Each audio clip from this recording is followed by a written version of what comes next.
They tried to trap me into co-signing a loan, but they didn't expect who I'd become. Never trust someone who calls you family, only when they need your signature. My stepfather was always cruel. Cold eyes, controlling tone. The kind of man who thrived on making me feel small. My mother? She played along, smiling in public, silent in private. They never showed up to my graduation, never called on my birthdays. But suddenly, after years of silence, I get a text. Come to the bank with us.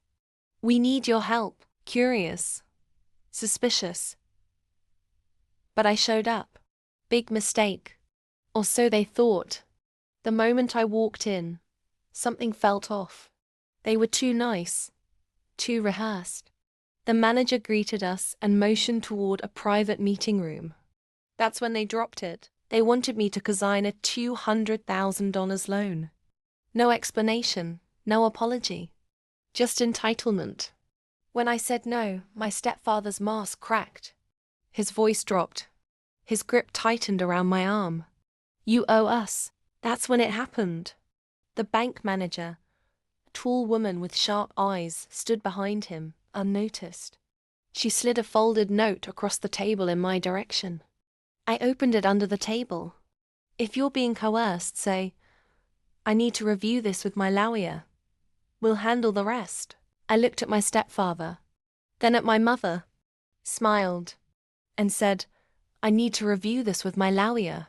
All hell broke loose in their lives, not mine. Turns out the bank manager wasn't just observant. She was also my former client.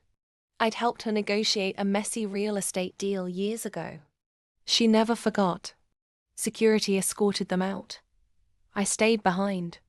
And that's where the real plan began. Because here's what they didn't know. I own a consultancy firm that investigates financial fraud. I've got connections in real estate, law, and yes, even banking. And I never forgot the years of psychological warfare they put me through. Over the next month, my team started digging. Quietly, legally, strategically. We uncovered 3 fake businesses in my stepfather's name. 2 with my mother listed as a silent partner. They'd been laundering money through shell accounts and this loan. It was their last lifeline. I handed everything to the authorities. And waited. 2 months later, they were arrested for fraud, attempted identity theft, and financial coercion. They thought they could use my name. Now they're just numbers in a prison system. And I walk past that same bank every Friday on my way to lunch with the manager who saved me, and who's now my client. But I never did it for revenge. I did it for the younger me, the girl who used to think staying quiet kept the peace. Hit that subscribe button if you love true stories with twists, comebacks, and unapologetic justice. Because every day I'm dropping real-life tailies where the villains lose and the survivors rise.